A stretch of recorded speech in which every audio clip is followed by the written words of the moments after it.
And we're talking about flipping from here, from left to right, but we're not going to stop at the top, right?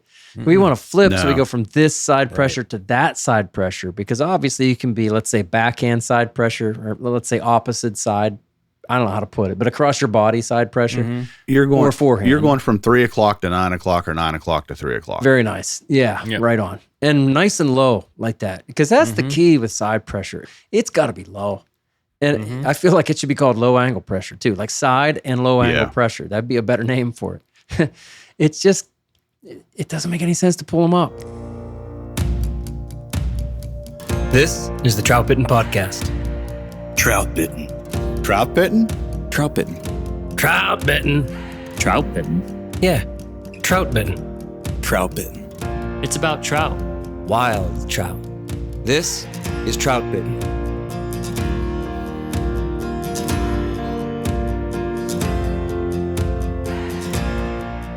All right, this is the Trout Bitten Podcast, and thanks for joining me. My name is Dominic. I'm the owner of Trout Bitten and the author of troutbitten.com. Welcome back. We have a good conversation about side pressure for our skills series on fighting big fish. And for this one, we're going to tackle this concept, like this skill of side pressure, because it's pretty often misunderstood, I think. Like, just pull to the side, right? That's it. Well, kind of. I mean, that's part of it. But I think you'll see that just about everything else that we've gone through in this skills series before this one sets us up, really, to put good leverage on a trout with real side pressure. Because we do all the other stuff right, we're ready for good side pressure.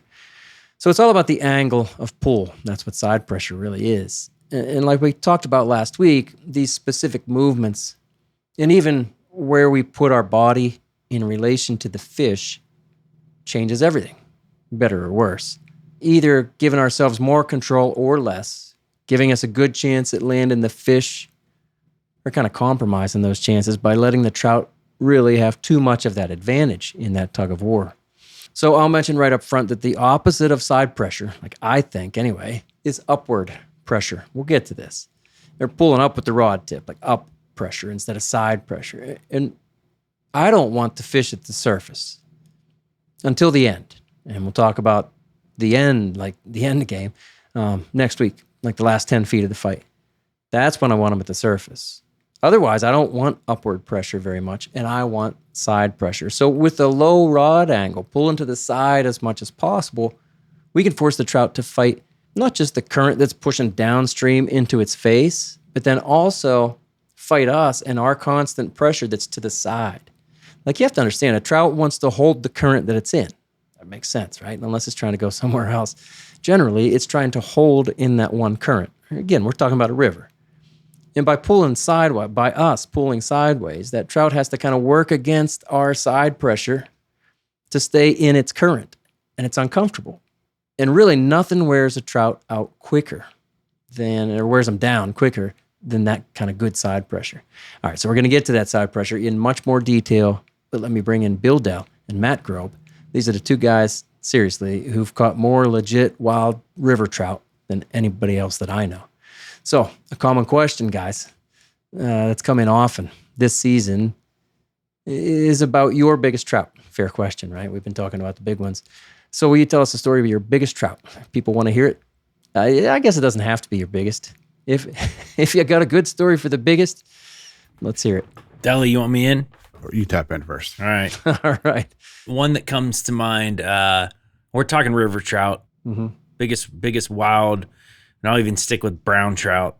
Okay. So my biggest wild brown trout, I was fishing a pretty famous freestoner, and anytime I see a trib coming in off a freestoner, it like perks my interest, right? I'm always like, what could be up there? And that day I just started wandering up this trib, and about 3 bends into that trib, I hooked what I thought was a namer, right? Did all the things that you're not supposed to do that we're discussing in this skill series. Yeah. Not enough side pressure. Had a little bit too much slack in my line. Lost this fish. Yeah. Sick to my stomach. But the fact that I tangled with this fish made me think, what's around the next bend? Yeah. So I started walking upstream, it turned in, I don't know if you guys ever fished some of the, like, you get to a couple really nice bends and then you get this crazy straightaway and it's all muck. It's that sink mud. It's wicked hard to walk through. And I trudged through, I think it was like 0.4 miles of this crap because I kept thinking, like, if I got into a good fish at the bottom of this, there's got to be more fish. You couldn't get on the bank? No.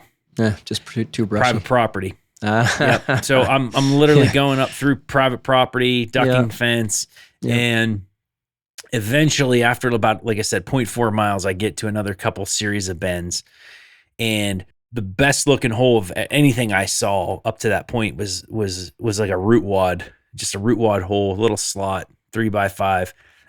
First cast in with trout bit and Superfly. And I'll never forget it because it was right. You guys know how they, right at the head, right at that drop, right at that shelf where it's just starting to get deep green, and set the hook. And as soon as I felt like you saw the head shakes, yellow body, and then the fight ensued. It's hard landing a namer trout with by yourself.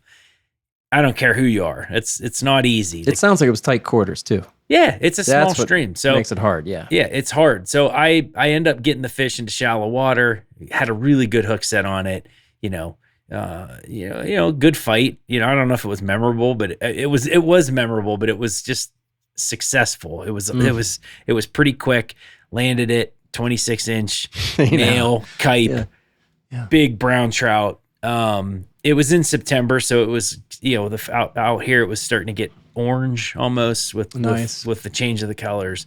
And I snapped a bunch of pictures and let it go. And I think my favorite thing about catching big brown trout is when they are kyped up males.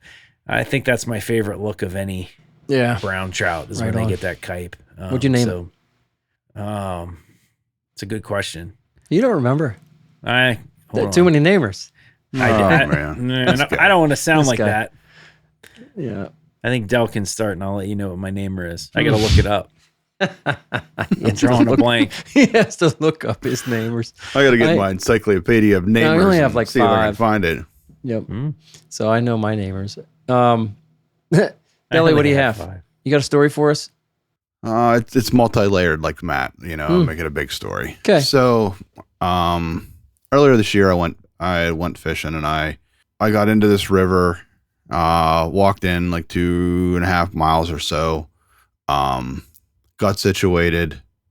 The first 5 or 10 casts, I caught a 21-inch fish, and I was like, oh man, 21-inch brown. Yeah. And I was like, oh man, I'm on high, and I'm like, oh, this was great. And then I got to the next bucket, and I hooked this fish, and first I thought I hooked the bottom. I had a 10-foot 4-weight on me at the time, and so I started to pull, and I couldn't get the fish to come up like with side pressure. And finally it like rose off the bottom. It was like, oh, I know I'm hooked now. Screw you. And it just turned and it went downstream with like every force it had. Mm-hmm. And I started to run with it. And at that time, the line, the mono, all I had was like 1.5 foot of line out, but that's all it took. It wrapped around the reel and it went down and just ping, snap, and away went the fish. So you lost it. And so I lost it. So then fast forward. Oh, I think about like a month later. Multi-layered. Mm-hmm. So a good fable. So it's a fable. Fast forward, about a month, and it was the first day of vacation, and I was out of work at like noon, and it was an overcast, rainy day, and I was like, oh, I'm gonna go hit that section of river again because I've got let's say 3 hours, and then maybe it'll blow out, or I'll get drenched and then head home. So walked in like 2 miles, got there. I got to the first bucket about the 10th cast, I hook a fish. This time I'm almost positive it's the bigger fish that broke me off last time. Cause when I hooked it, I was like, oh, I don't want to, like, I got this thing where I'm like, I don't want to catch that same fish again. Like I get annoyed. I'm like, I caught you last week or whatever. Like I'm not interested in catching that fish again. You know, I don't want to take that ride again. So I hook it and this fish comes off the bottom. And this time I'm like, oh, I can see this is not the 21. This is a considerably bigger fish. This time I had a 9'5" weight because I wanted a smaller rod with more beef because we can get into this with side pressure. Sure. But he, again, but I was ready this time. He took off and I had good line control. He took off. This time I ran downstream and I got probably, 15 feet below him. And then I got him in close. He was like, no, screw you, and took off again. This is probably the longest fish I've fought in a long time. No kidding. And he did that to me 3 times where I got him in close. I went to pull it up and then he was like, nope, and then took off downriver. So like where I hooked him and where I landed him was probably 40 yards. That's a long way. Downriver. Yeah, that's a long way to go. And I was gassed. Then I finally got it in the net and I was like, this might be a namer. But yeah, it was 23 3/4. And so. And you're too honest to round it up. All right. I respect that. So. Yep. Not a namer. I had like a whole like thing going where I wasn't taking my camera. And so I had my cell phone and I took a couple pictures of it and let it go. And I was like, man, I would have liked to have my camera for that picture. Yeah, but like I went for like through like May where I wasn't taking my camera and I was like, I'm just going to fish. And I kept catching bigger fish and I was like, well, maybe my phone is my lucky. And your phone has a camera on it and it'll do a pretty good job. It's okay. But it is a difference. But yeah. So you didn't want to catch that 21 again. Wouldn't you like to catch your 23 3/4, see if he got to a 2-footer? Yeah. Maybe you know what I mean? In a year. Yeah, like in a year. Sure, in a year or so. Yeah, not the next week. Yeah. I got the name. Oh, yeah. Okay. I can't believe, how could I forget it? It's Mr. Hey Now. He named Mr. Hey That's Now. what it was. It was Mr. Hey Now. I love it. We all need to go out to Montana, live there for 10 years, rack up the namers.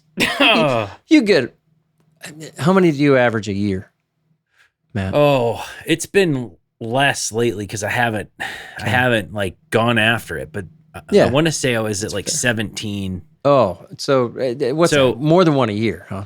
Yeah, but some years it was 2 or 3. Yeah, that's exceptional. But some of them were lake fish, you know what I mean? So it's like, right. But I mean, you're not catching those on your everyday rivers. No, like once a year. I don't care who you are. You know what I mean? It's hard. There's some good, like I said, some trib, small stream stuff. I could be more confident sticking some big boys in there than a big river. Knowing your water's a big deal. Yeah. Right? Knowing your spots. Yeah.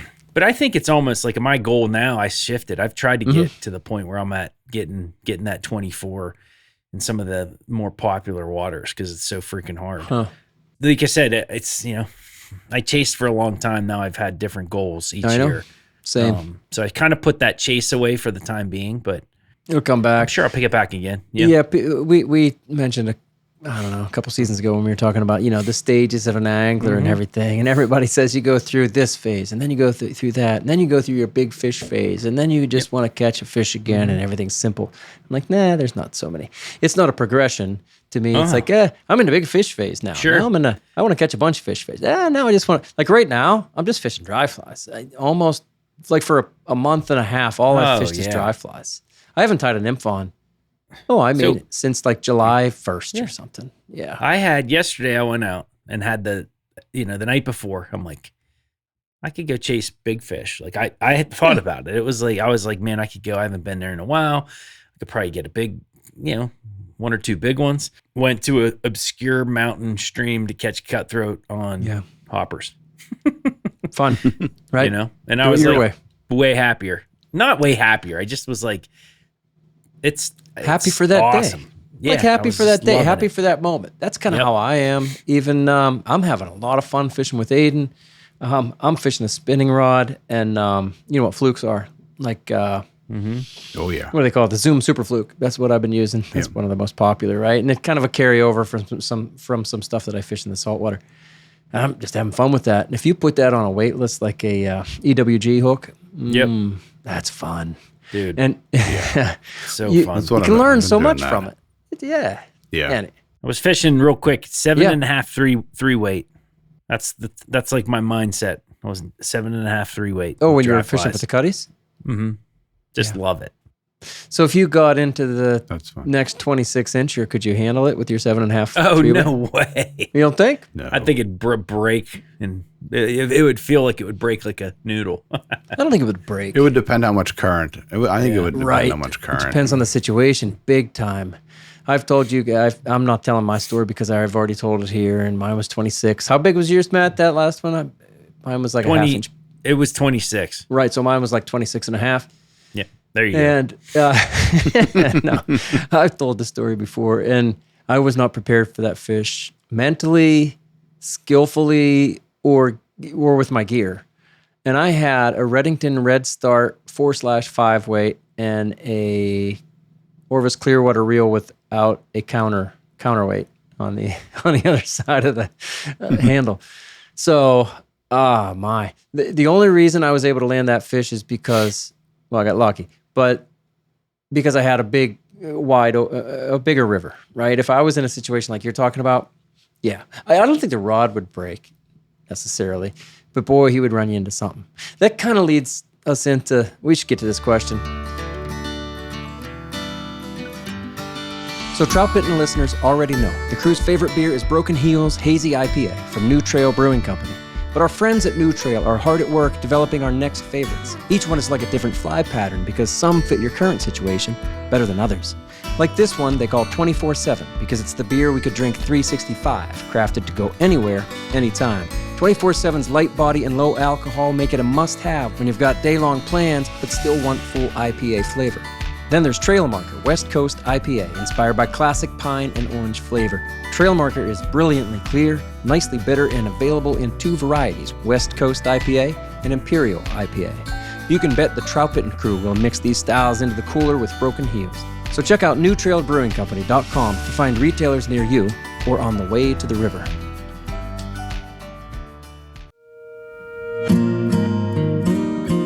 What's the difference between a good day on the water and one you'll be talking about for years?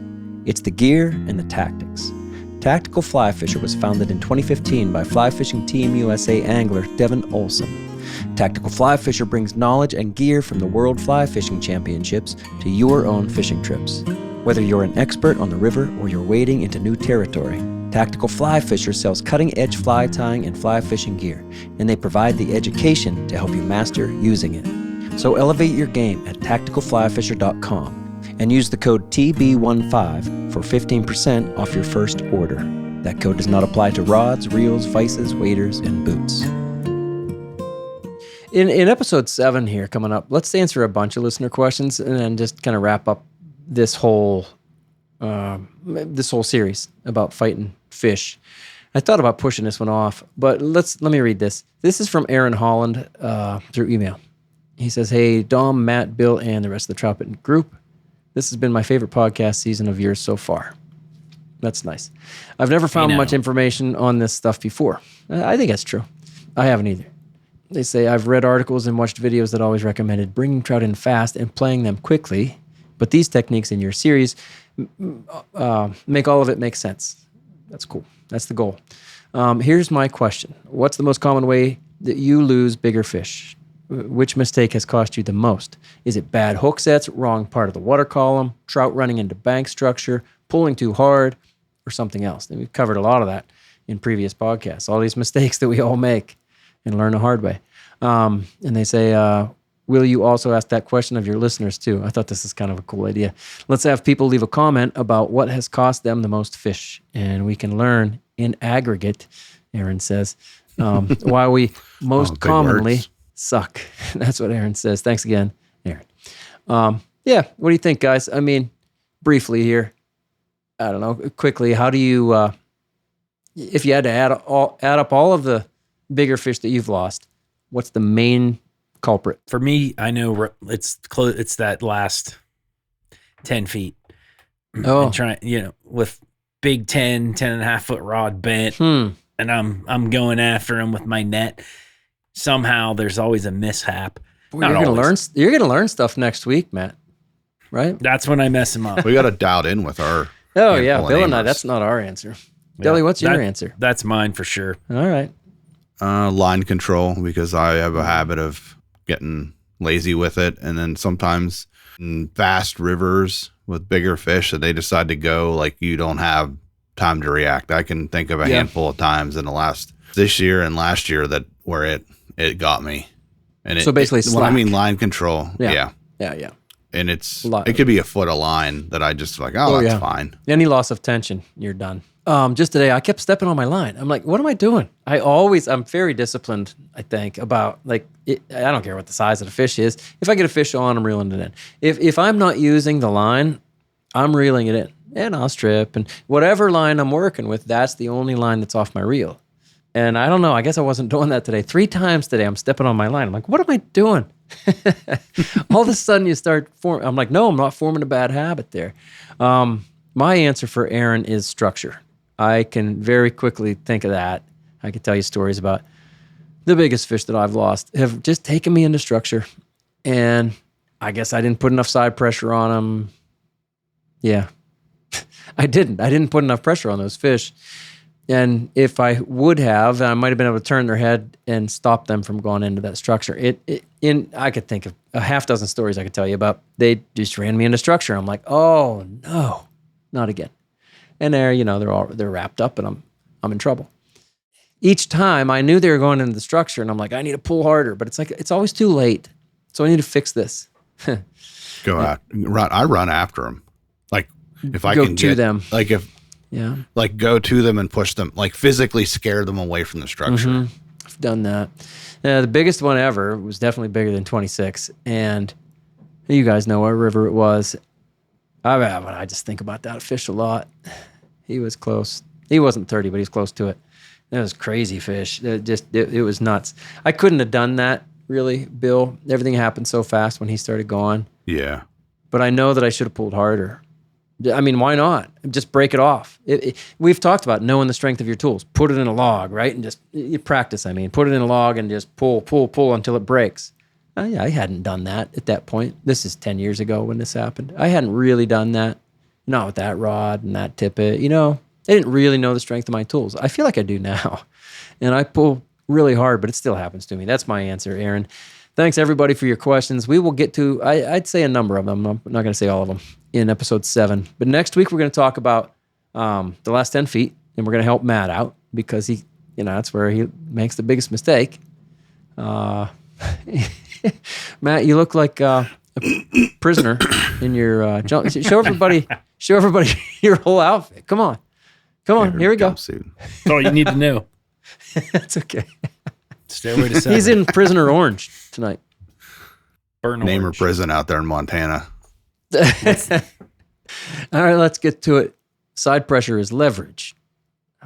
It's power, right?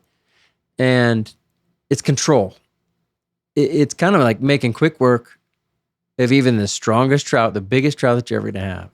You can make quick work of them if you can get that side pressure right. Now, I'll mention again the Fighting Big Fish article series on the Trout Pit website. A bunch of what we're talking about in this whole series is over there in written form. And specifically, if you can, you can Google the title, Trout Pit and Fighting Big Fish with Side Pressure. And you'll learn a lot more about what we're talking about here, what it is and how to use it. That's the title. In that article are my thoughts, but I'm glad to have my friends here because now we can get their thoughts, right?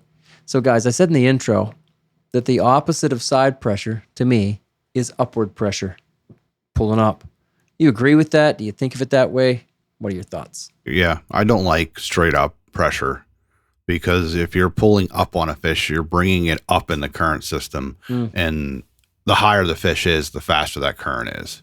Yeah. And so the faster you have a river, the worse off you are. And so even if it's a couple inches of keeping that fish underneath the surface, yeah, it helps. I guess think of it like this. Is there another direction? I'm saying side pressure, upward pressure. Is there a third direction that I can't think of? So let's talk about side pressure and how far you are off the water. Okay. So like you could say, okay, I have side, right? The fish is at a 45 above me. Okay. And let's say I have the rod at waist height, right? Okay. Rod tip. And so with the rod kind of perpendicular to me, like think of like, my trim, like the rod back tip, here, like, because that's what matters. Yeah, like right? the rod tip. The rod tip, right. Yeah. I like Fair. my whole rod, like I guess when I do it, my whole rod is kind of at this angle, right? Agreed. Yeah. That's And so let's say, do you guys ever change? Is it always at your waist, or do you drop it lower in the water, like closer to the water column, or like raise it up? Yeah.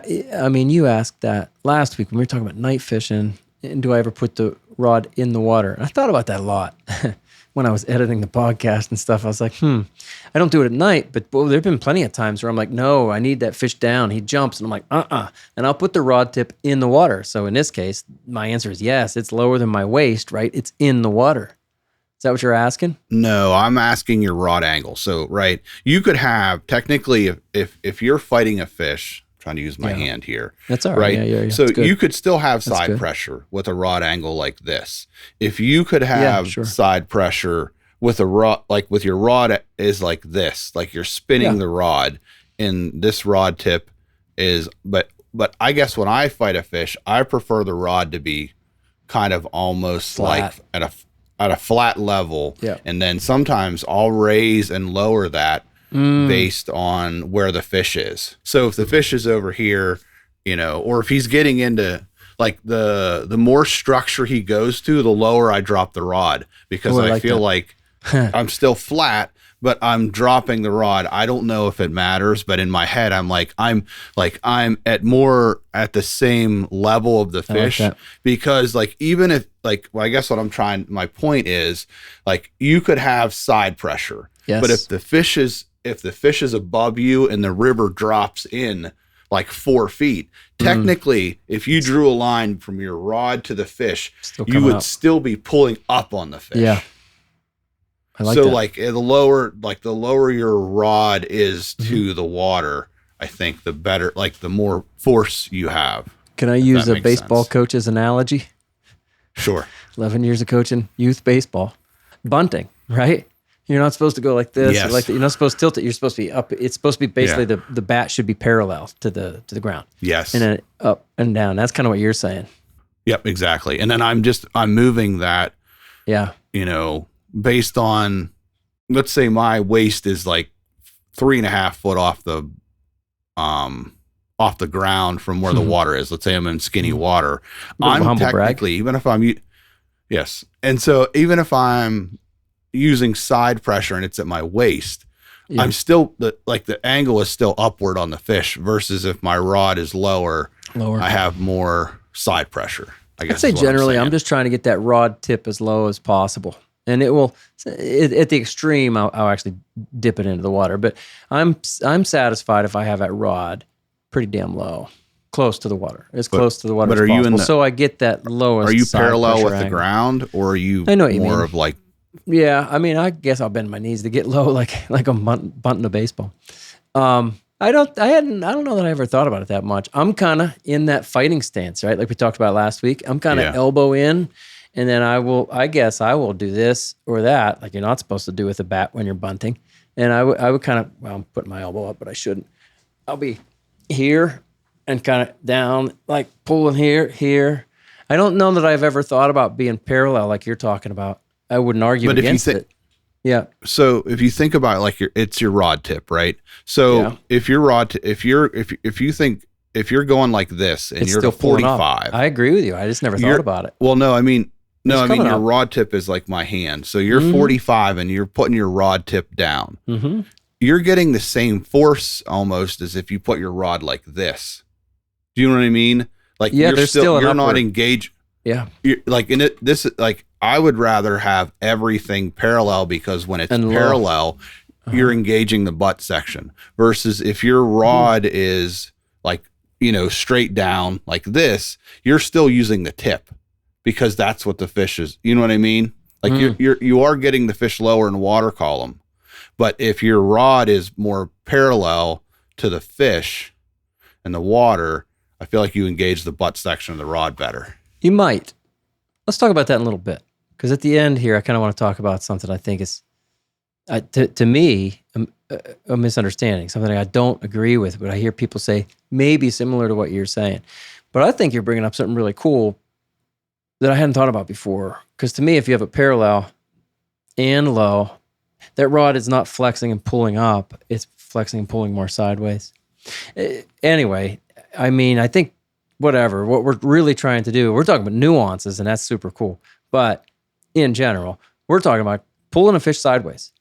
The fish wants to face into the current. How can we pull them sideways instead of like pulling straight up, or straight back? Yeah. Straight back isn't bad either, but it kind of displaces them, I think. Yeah, please, and Matt. the size of the fish is going to dictate what you big can time. Get away with on that. Like, we're talking big fish, like, maybe 17, 18-inch fish. You can get away with some of that from that point up. Back. Yep, but the angle changes as the fish gets heavier, and or heavier.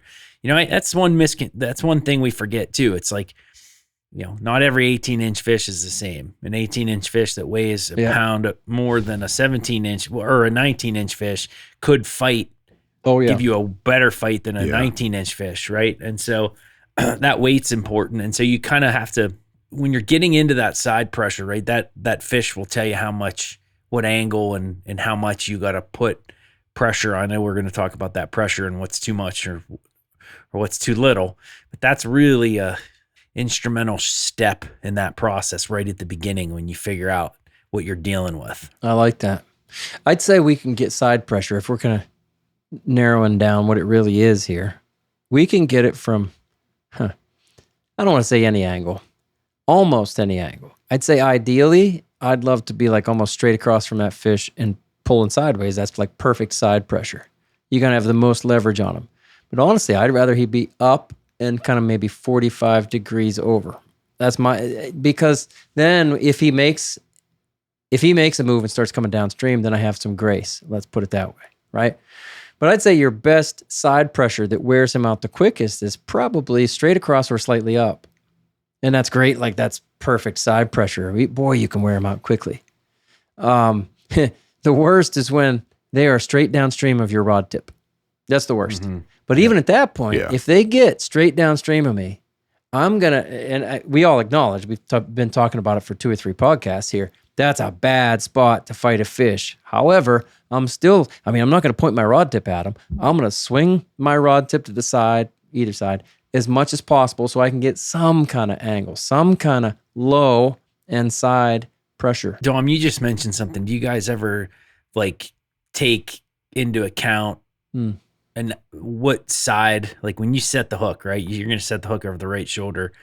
If you're across the stream from the fish, which I would imagine most of us do, right? And you would just think because of how you set the hook that it's going to embed on the right side of that fish's mouth, right? And you're talking about waving that rod tip from side to side. Well, if you envision where that hook is in the mouth and you start going to the left and you hook that fish in the right side of the mouth, you're spinning that fish in a different direction almost because that line's coming across. So his head's going to move opposite than if you hook him on the right side.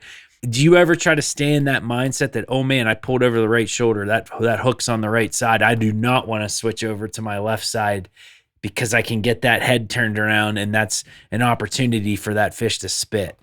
I feel like I can feel that better with like a streamer, let's say. Okay. But the smaller the fly, whether it be a nymph or a dry fly, I feel like I can't feel how it really set. Okay. And so then at that point, I'm like, I'm just going to do whatever it takes to get some kind of side pressure. I think that's more important than worrying about what you're talking about. However, on a streamer, let's say with thicker lines, this is cool. This is why it's cool, I think, to dig into the details because I hadn't really thought about that before. But as you're talking about, I feel like I could feel it more with, I don't know, 1X, OX, and a bigger hook. Matt, I said, are you saying you're basically talking about transitioning from the rod tip from one side of your body to the other, right? Yeah. Right.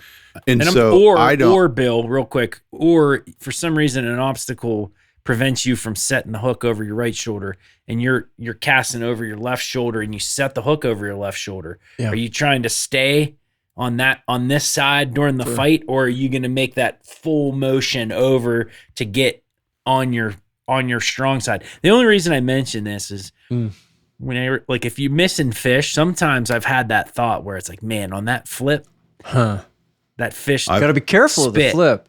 You have to have tension all the way through the flip. Totally. Yeah. To your point, Matt, I do try to, if I hook a fish and I think I can land him without transitioning the rod tip from one side of my body to the other, because I think we've probably all done it where we did that. We were like, oh, let me change the head position of the fish. And you think, oh, I'm going to do that. And then he spits. Sure. The only thing I think, if you're going to do that, when you do that, if you add more pressure to the fish, hoping that it will keep the hook embedded. I'm not saying like strip set again, but like when you transition from one side of your body to the other, like you're just, I don't know, you've got 50% pressure on the fish, and then you go to like 65%, just enough like to where you feel like you're hoping during that transition it doesn't pop out because somehow it like the slack gets caught, the current gets, the fish moves while you do that. There's there's a lot that happens. There is when you flip there. There's an opportunity for that fish to make a move, or like I said, we're literally changing that hook angle in that fish's mouth. And I know for a fact those fish feel it. They feel that when you go to change that. Something goes on with those fish where they're like, okay, I have an opportunity now to change what they're get doing. Loose, take or advantage. the tug of war battle, right? That's a good like point. Something's changed. I like Bill's point though. If and when you need to flip, which I do a lot. I feel that too, Bill. Like I'm gonna accentuate that tension. I'm gonna go all the way through that flip. Yeah. Because boy, I'm not gonna lose tension through the flip. And we're talking about flipping from here, from left to right or right to left, whichever. But we're not gonna stop at the top, right? We want to flip, so we go from this side pressure to that side pressure, because obviously you can be, let's say, backhand side pressure, or let's say opposite side. I don't know how to put it, but across your body side pressure. You're going or forehand. You're going from 3 o'clock to 9 o'clock, or 9 o'clock to 3 o'clock. Very nice. Yeah, right on. And nice and low like that, because that's the key with side pressure. Kind of like what you were starting out talking about, Bill. It's got to be low. And I feel like it should be called low angle pressure too, like side and low angle pressure. That'd be a better name for it. It's just, it doesn't make any sense to pull them up. Like we've been through that for a couple weeks now. And so anyway, if you're switching from 3 o'clock to 9 o'clock, don't stop at the top. Don't even lag at the top. Don't give them a chance. So why do you think the side pressure works so well? I mean, what's the big deal?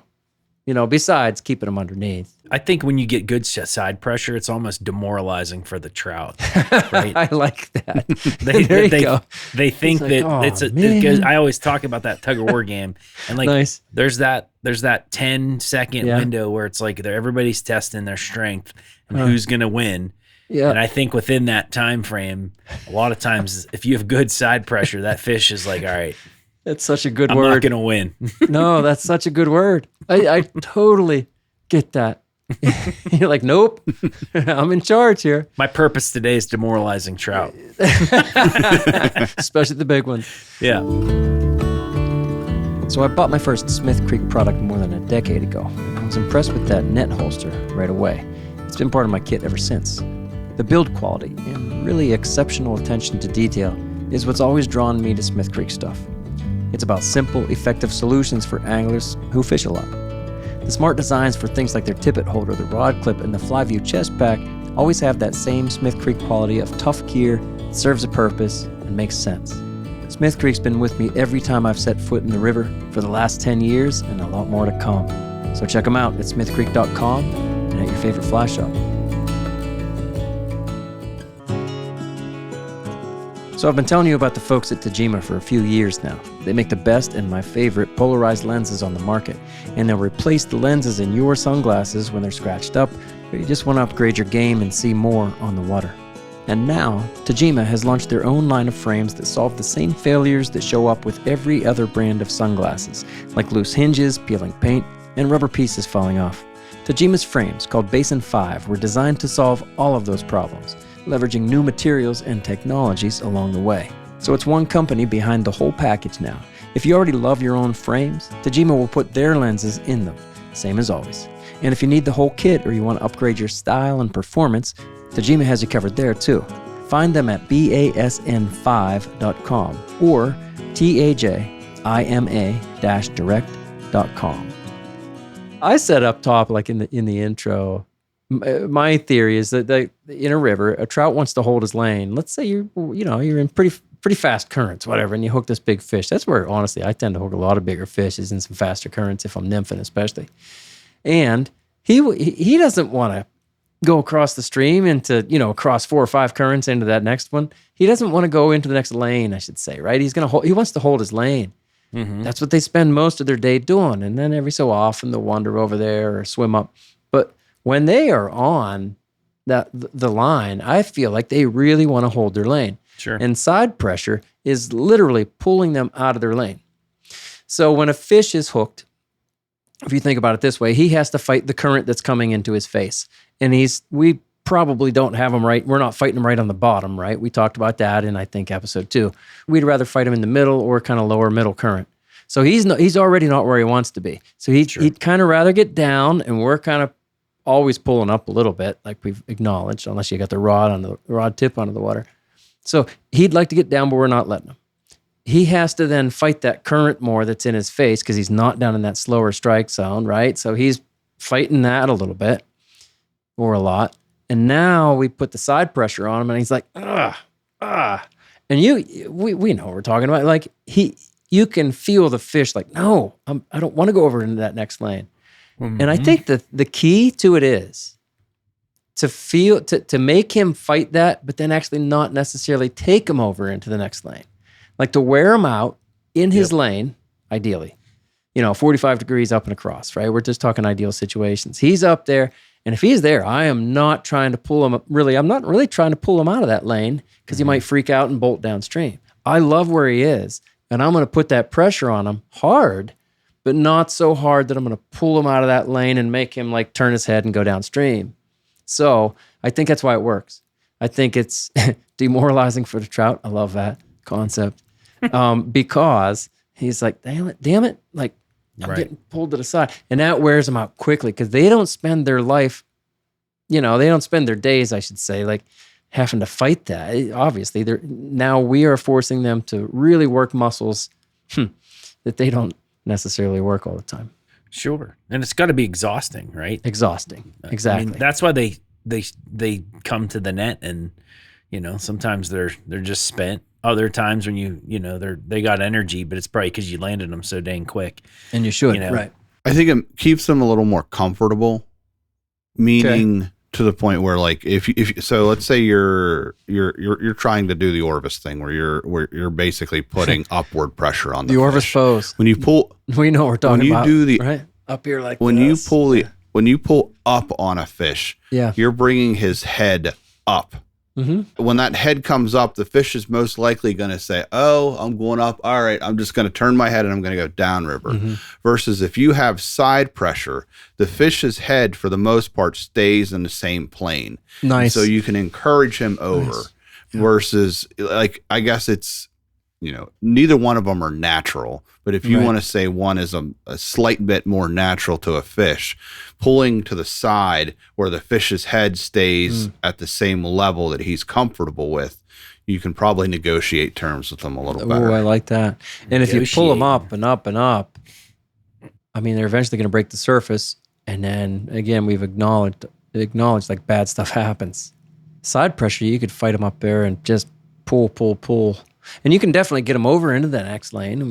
We talked about if it's a softer lane over here and it's a better landing zone, okay, then you got to pull them over. But it's a cooperation in a way. He's not trying to cooperate, but I guess we've mentioned this every episode where you're trying to work with a trout and not against it. It's probably a bad phrase because we're working against it, literally working against it with side pressure, but not too much, right? We're trying to work with its understandings of things, or its nature. Work within its nature. Understand its nature and its tendencies, and try to keep it in that good fighting zone up there. Now, do you guys think we've talked about all the positivity of side pressure? When do you get miscarried? Like, too much. You get carried away with the amount of side pressure. Yeah. Can it be a bad thing? I think I've said this before, is like, if you're really trying to pull that fish and within, let's say you want to move him from, the spot he's in, and you want to move him 3 feet to the right, and you want to do that in a split second. It's so hard to explain. It's a feel thing where you're like, okay, I'm slowly adding just a little more line tension and pressure, right? And that could be with stripping more line in. It could be with, leading the rod a little bit.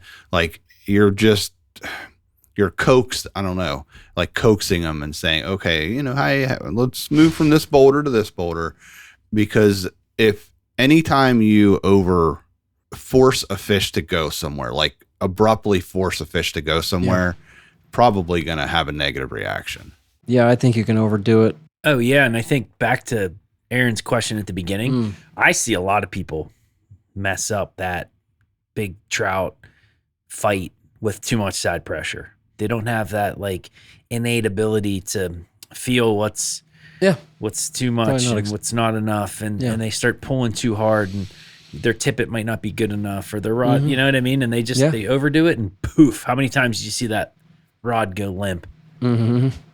When someone's in the middle of a fight with side pressure on it, and so it's definitely a skill with all these things that we're talking about to pay extra attention to, in my opinion. I'll tell you what, in episode 7, I said we'd do some questions and stuff and wrap some stuff up. I think we should talk about, let's make sure, you guys remind me, that we get to when the fish is down below, when everything's going wrong and the fish gets below you, and all you can do is get that little bit of side pressure going this way, and the current's kind of fast, and maybe you can't even move too very much toward the fish. Let's make sure we address that then too. But I would say, in terms of side pressure, again, like you could always get that side pressure. If he gets over here, make him do his exercises. He comes this way, and then if he's clear over on this bank and you're still upstream of him, well, then you do that arc and you switch from 3 o'clock to 9 o'clock, and then you make him go that way. And then you make them go this, you switch again, go back to 3 o'clock. I think, there's always some kind of side pressure you can get. It's better than directly upstream, and it's better than pulling them up to the surface, right?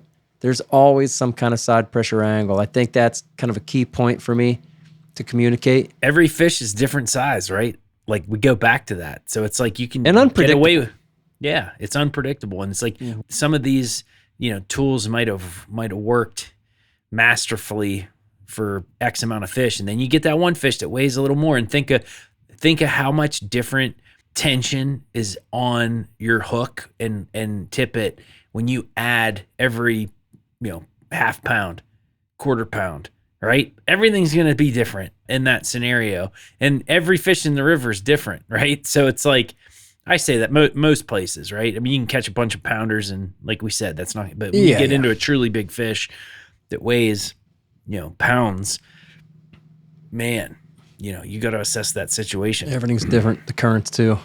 Deli, we should talk about the rod flexing. Yeah. I guess the side pressure, in my opinion, it engages the backbone of the rod a little better. Okay. If you're fighting a fish with the rod tip high, the tip flex is different. Like you're fighting the fish basically with the tip of the rod at that point. And so it has more give, but it also has less strength, especially if you're around structure. And that's why I'm saying, like, if I want to have the most pressure on the fish and engage the butt section, I'm going to get the rod, lower to the water, perpendicular in that bunt stance. And then I'm basically having that fish engage like the butt section of the rod, and I can pull on that fish more versus like when you're here and you have to pull, all you're doing is pulling that top, let's say third of the rod, maybe, and that's not enough to move a next level fish out of anything. Cool. So I've thought about that a lot. Actually, in the article, I argue against what you were just saying. Follow me on this. Now, Shocker. I'd say when you go, what's that? I said shocker. Yeah. Dell and Dom, little argument. It's been a whole season. We're ready to go now. No, right. We've agreed on almost everything. No. I think one of the things about side pressure is you can do it for a lot longer. We know that.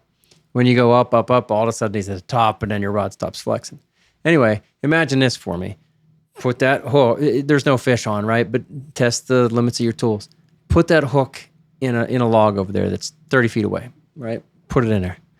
And now, okay, come up here to the orifice pose where your rod's like basically straight up above you and flex the hell out of it till it's bending over and you're thinking, damn, it might break. It's not gonna, but it might break.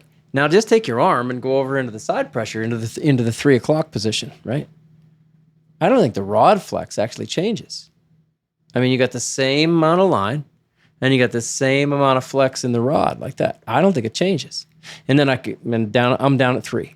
And then I come back up here to 12 in that orifice pose and you get it. I go down to 9. I don't think the rod flex actually changes. I think it's engaging the butt up here and here and here. I don't want to be up here to the 12 o'clock orifice pose.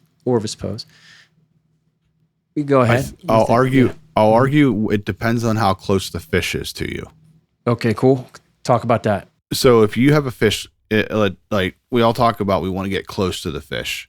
Like let's say if I'm a rod length or maybe a rod and a half length from the fish, and I have my rod, and so let's say the fish is more at like a 45 below me. Mm-hmm. It's not going to engage the butt section of the rod at that point. It's like if you think about it, this is the reason I hate 10-foot rods or even 10.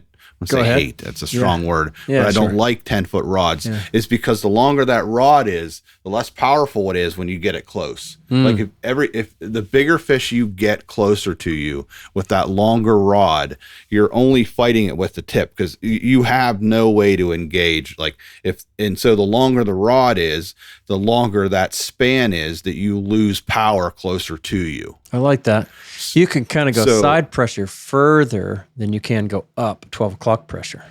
Yeah. So let's say you're fishing a 10.5 foot 6 weight, or 10.5 foot 3 weight. 3 weight. Right.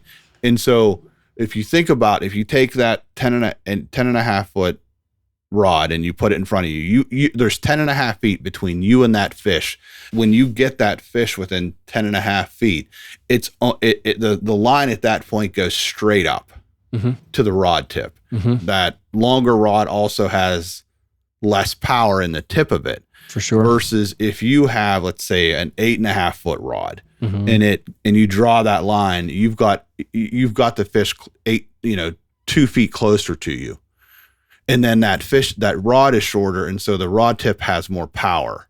And so I can have side pressure longer with a shorter rod because I don't have that I'll call it a swing radius of 10.5 foot of being into any obstacle. I like that. I think that's something I hadn't considered about the distance with what I was arguing about being this way, 12, 3, 9. The distance is a big factor. You got me there. I mean, it's seriously, I think you kind of convinced me there. Anything else, guys? We mentioned a little bit about the rod weights and whatnot, right? And I would think we all agree that, a 6 weight, 5 weight, you're going to be able to put probably more side pressure on these fish than a 4 weight and a 3 weight. Yeah. So that's important to keep in mind when you're going out there. I had mentioned, in the podcast, I was fishing a 7.5 foot 3 weight the other day. If I'm going to target bigger fish, I'm probably 5, 6 weight, right? Right. It's words. So that's something else to be mindful of. Yeah, we've talked about it a couple of times. I mean, those are not the 2 and the 3 weights. Those are not even the 4 necessarily. Is not fish is not a big fish fighting tool. Right. For me, the 4 kind of it depends on the model, but it kind of straddles 10 foot 4 weight, 9.5. 9.5 would be perfect for me. 4 weight. There aren't many. There aren't many out there. I use a 9.9 Hardy. That's my daily rod. But again, if I'm going bigger and if I'm on a boat, I'm always using a 5 or 6 weight. Yeah. So that's about it though for side pressure. That's what gets the fish in the net. Side pressure, like, kind of makes quick work of a good fish. Demoralize the fish. Demoralize the Demoralize. fish. Let them know who's boss. I like that. That might be my favorite part. You're gonna make a new shirt that says that. It's not gonna be orange. Hey now. All right, Matt Grobe. Prison uniform. Will you read us out? Hey now. Remember, the Trout Bitten Project is a free resource for all anglers. The Trout Bitten website hosts over 1,500 articles, videos, and podcasts with endless stories, commentaries, tactics, tips, and more. Find what you like through the top menu and through the search page. Navigate by way of the categories and tags too.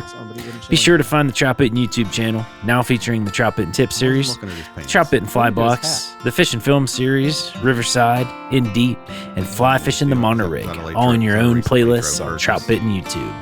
Thank you for listening to the Trout Bitten Podcast. Please give the show a 5-star rating on Apple Podcasts or Spotify. Also, leave a comment and a thumbs up on the YouTube channel because that really helps. Till next time, friends, fish hard, enjoy the day, and find your life on the water. You know you're wearing Browns That colors. was precise.